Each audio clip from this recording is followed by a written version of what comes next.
Salut! Avant tout, j'espère que vous avez passé de bonnes vacances. Nous, c'était super cool, c'est la première vidéo de la rentrée. Et évidemment, nous allons commencer par une LQC à l'ancienne, bien chiante, comme on les aime, comme on sait les faire. Et du coup, aujourd'hui, je réponds à une question con que vous m'avez beaucoup posée. Combien y a-t-il de mètres de fil dans un pull? C'est ce qu'on va voir tout de suite, c'est parti! Pour cette LQC, j'ai avec moi non pas un, mais deux pulls. Parce qu'on va faire l'expérience deux fois, tout simplement. Le premier pull est un taille S et le deuxième, taille XXL. Comme ça, on pourra avoir une fourchette de la longueur de fil qu'il faut pour faire un pull classique. Et comme ici, on aime bien souffrir, on va commencer par le pull double XL. Alors comment on va s'y prendre? C'est très simple. Aujourd'hui, on va détricoter ce pull et mesurer la longueur du fil qui nous restera. Alors ça va pas être très pratique, mais c'est la manière la plus précise d'avoir la réponse à cette question. Le souci, c'est qu'un pull n'est pas constitué d'un seul et même fil. Il est divisé en 4 parties. On a les deux manches, l'avant et l'arrière. On va donc détacher chaque partie de ce pull, les détricoter et mesurer le fil. Donc on va d'abord découper une manche. On va commencer par là. Ce qui est un peu chiant, c'est qu'il faut réussir à trouver la couture et l'endroit où se rejoignent en fait les fils de, là en l'occurrence l'arrière et de la manche. Le seul problème, c'est que voilà, c'est la même couleur partout. Enfin, c'est un enfer. Déjà, on n'a même pas commencé à détricoter le truc que c'est déjà chiant.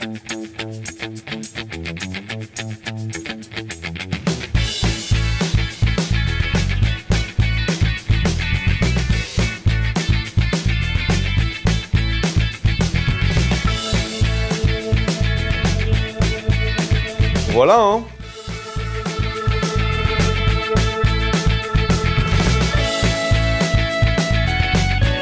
Ça ressemble plus à rien, c'est un poncho. Voilà, ce n'est plus du tout un pull. On n'a plus qu'à détacher le tout du col et on va enfin pouvoir détricoter chaque partie de ce pull. Mais déjà, rien que ça, c'était super long.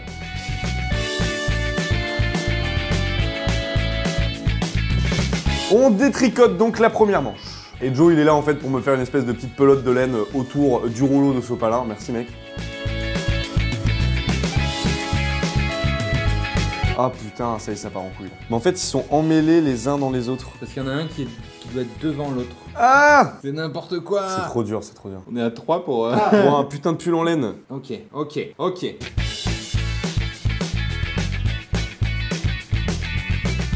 Rotation des équipes.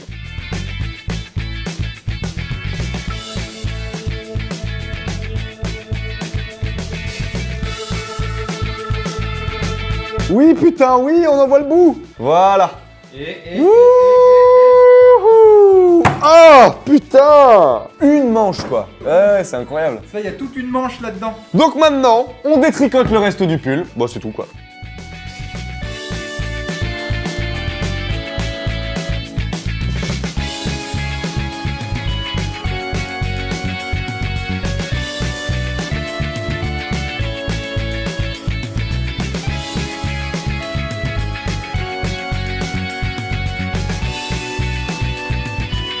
On a installé le double décamètre au sol, donc on a une longueur de 20 mètres qui est chiffrée par terre. Et moi, je vais m'amuser à faire des allers-retours le long de cette ligne jusqu'à épuisement du stock de fil. Au fait, pour info, même si quand on dit laine, on pense directement au mouton, c'est pas le seul animal dont on peut utiliser la toison pour en faire des pulls. On peut aussi le faire avec certaines chèvres, des lamas, des yaks, des alpagas, des lapins et même des chiens. Oui, c'est bizarre, mais la laine de chien, ça existe.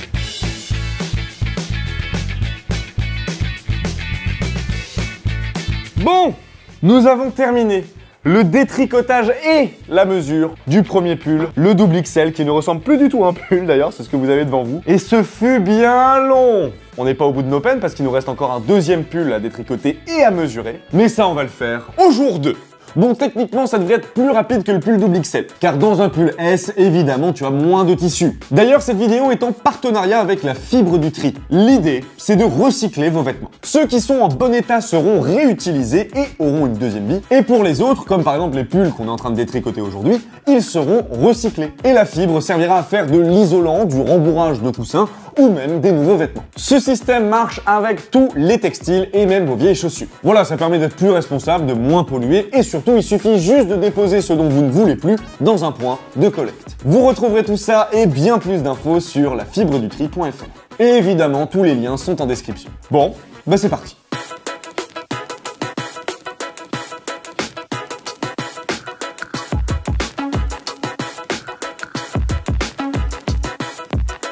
C'est enfin l'heure des résultats. Nous avons donc enfin la longueur en mètres de tous les fils composant le pull S et le pull XXL. Pour le pull taille S, nous avons compté 8126 mètres de fil. 8 km, voilà, pour les plus matheux d'entre vous.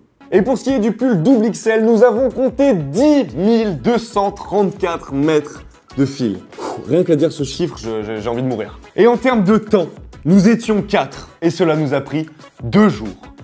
Juste pour ça. Yes! Bonne rentrée. Le problème, c'est que maintenant, on se retrouve avec de gros tas de fils qui nous servent à rien. Mais du coup, on va aller recycler tout ça et ces petits pulls auront une autre vie. En tout cas, si cette question t'a plu, n'hésite pas à aimer la vidéo, à la partager et surtout, abonne-toi.